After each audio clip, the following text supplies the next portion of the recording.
Hello, how's it going? Hope you're doing well. Today, I'm going to be taking a look at a topic that I feel is quite divisive when it comes to Magic the Gathering players, and that's net decking. Let's take a look.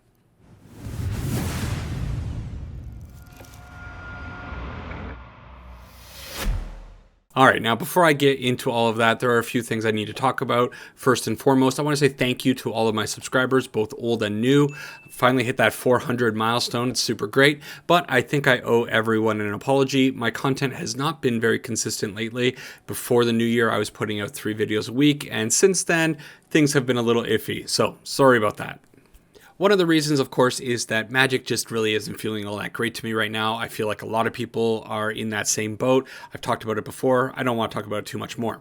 Another reason, and probably the bigger reason actually, is that my motivation for editing and creating videos has decreased quite a bit. When I first started this channel, the main factor behind it all was learning about OBS and learning about editing software. I had no knowledge going into it all, and I was just exploring a whole bunch of new things and teaching myself how to do this. And I'm pretty happy with the progress that I've made. I feel like my videos have improved quite a bit from last January when I first started to the videos that I'm putting out now. However, I feel like that improvement has plateaued quite a bit, and I want to start exploring new things. Making these regular gameplay videos just isn't giving me anything new anymore. While relaxing today, I was actually watching one of my favorite YouTube channels, Red Letter Media. Just yesterday or today, I don't know, they put out a new video about Bruce Willis and the movies that he has been making over the last 2 years. And something they mentioned pretty early on in that video that really struck me was that these movies have become like factory movies. They are just churning out movies for the sake of churning out movies. And I kind of felt like my gameplay videos were getting into that kind of category. I was making gameplay videos and playing decks for the sake of playing decks, not because they were interesting or because I thought they would be fun to play, but because I felt obligated to create some video. And I don't want to do that. I don't want this hobby to turn into a job, especially an unpaid job. It's just not something that's going to be sustainable going forward. So what can you expect from the channel going forward? Well, I'm going to continue making Magic the Gathering content, that's for sure. I'll still do gameplay stuff, and I'll do the occasional video like this where I talk about a various topic. But I'm only going to be exploring decks that I think are truly interesting or fun to play, or when I get some spark of inspiration, I'll make a video about that. I'm also going to be doing some more experimental stuff. Like I said, I want to explore video creation and editing. So more slice of life stuff and maybe some other games, try out gameplay for some other stuff. I'm sure it'll be a different style. I think Magic the Gathering gameplay videos are quite basic and simple, but if I start playing some other, action games or platform games, it might be a different editing process, and I think I can learn something from that. So that's what you should be expecting from this channel going forward.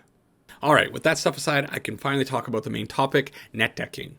Now, over the years, I've mostly held the same opinion about net decking. If you want to do it, go ahead and do it. Doesn't matter.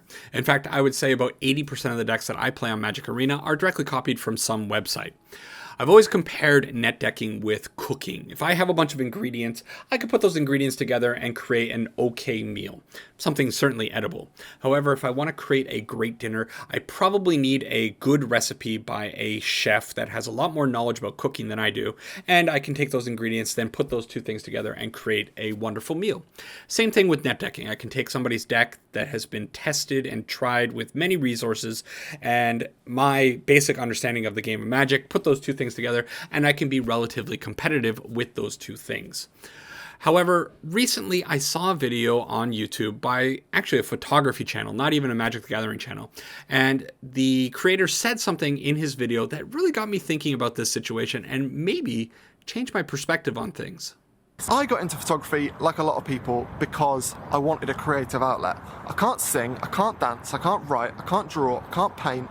I've been told I can't rap, which I dispute, but through a lot of patience and hard work, I'm now able to take reasonably interesting images and stitch them together to make original concepts. And ultimately, the best thing I've found about this YouTube channel is people saying, I feel really inspired, I feel like I'm going to go out and create as a result of one of my videos or seeing one of my photos. And that's all I really want to do going forward, inspire people, because there's nothing like that feeling of having an idea and going out into the world and trying to work out how to make it work. But I've seen a lot of people recently saying things like, oh, I want to go to so-and-so location to get that shot because they've seen someone else take a photo there.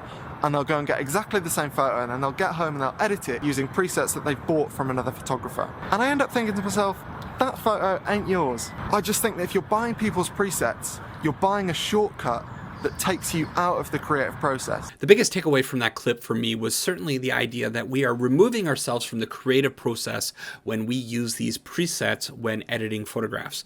And then I started thinking about how that applies to netdecking. Certainly there are both negatives and positives from netdecking in Magic the Gathering.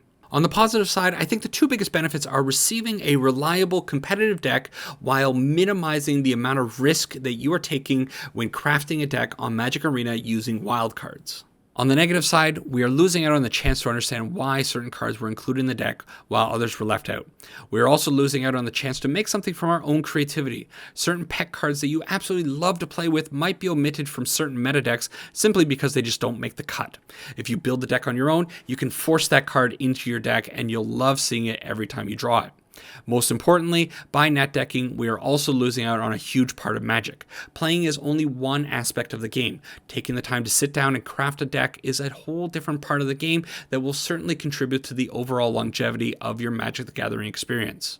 Now, I'm not saying that we should all stop netdecking. In fact, I think netdecking is a very important part of the game and will always be an important part of the game, especially when you're playing in a competitive environment. If you're doing something like historic ranked best of 3 or best of 1, getting a meta deck to learn the game mechanically and to climb the ladder is going to be a much better play experience than putting together your own deck and going up against tier decks. You're going to get crushed by those tier decks. We all know it. It's demoralizing. It is not going to lead to you enjoying the game in the long run. But in something like Historic Brawl, there is an opportunity to explore the other side of the game, to build your own decks without being too concerned about ranking up or winning, to try out cards that you would never have put into a 60-card deck, to have a new experience that is fully crafted by your own intent. So, for me, going forward, I will be making my own Historic Brawl decks. Some of them will certainly still be strong. Some of them will still use obviously busted above curve cards. Of course, why wouldn't they? But maybe I'll start seeing a wider range of unexpected cards that I haven't seen played often enough. And maybe this will help reignite that passion I once had for this game.